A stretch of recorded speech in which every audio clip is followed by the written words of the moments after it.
My worst relapse of all, smoking cigarettes. When it happens, you think to yourself, shit, not again. I told myself not to do this. Why did it happen again? It doesn't matter because it already happened. Yes, or else it wouldn't happen, would it? But that's okay. Nobody on this planet is perfect. You just need to acknowledge the fact that everyone has their weak spot, and this is one of yours. There's some sort of a trigger that you are not aware of, or perhaps even are, but too afraid to let go of.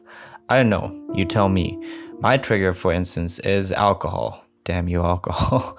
Every time I drink alcohol, I smoke. Even though I said to myself that this time it won't happen again. And it still did. Not only did I relapse, but it pushed a certain button, the reset button. Everything that I've worked towards and made a habit out of went away. Just like that. All of the scripting and practicing every single day, gone. On top of that, my mindset completely shifted. I only saw negative in the world, and the thought of going back to normal didn't even occur to me. Fortunately, things started to change, of course. When you have enough of it. In your case, it's now or else you wouldn't be watching this video. My theory is as follows. All of the relapses that occur fall within the instant gratification zone. That's right, I made that up.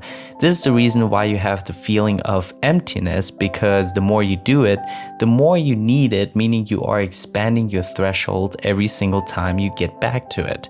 Does that make sense? Ultimately, it leads to an addiction.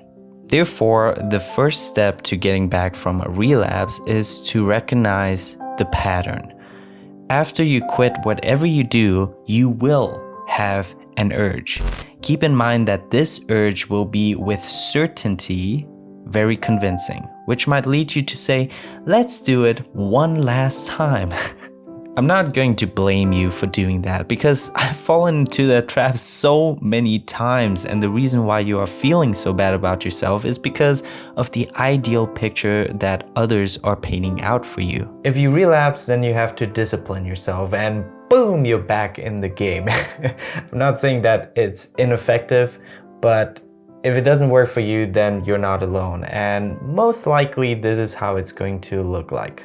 You're going to try your best not to do it again, but damn it, it happened again. The only difference is that it's not as much anymore, and this repeats itself, which leads me to my next point.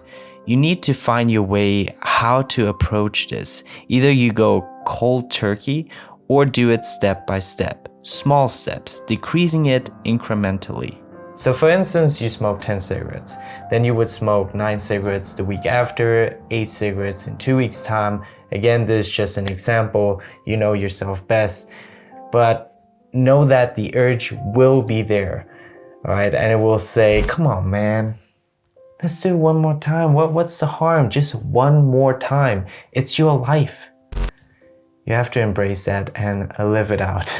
As in, like, don't do it. What the ego is saying. Replace that activity with something else. That is what they recommend in books like The Power of Habit or Atomic Habits. By the way, if you want to get a book on habits, I would really recommend Atomic Habits. The only book you need concerning habits. That's my opinion. But to be honest, I implemented it in a negative way. I just binge watch Netflix.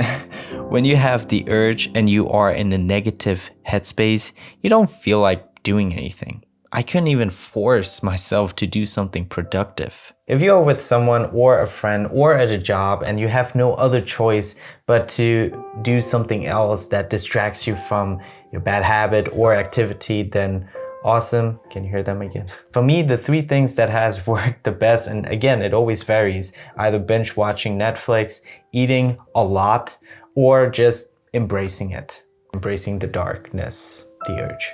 You will think that your life would be better with that bad habit, but your mind is tricking you. Don't believe it. I know, it's really hard, okay, but it is another you. Remember that.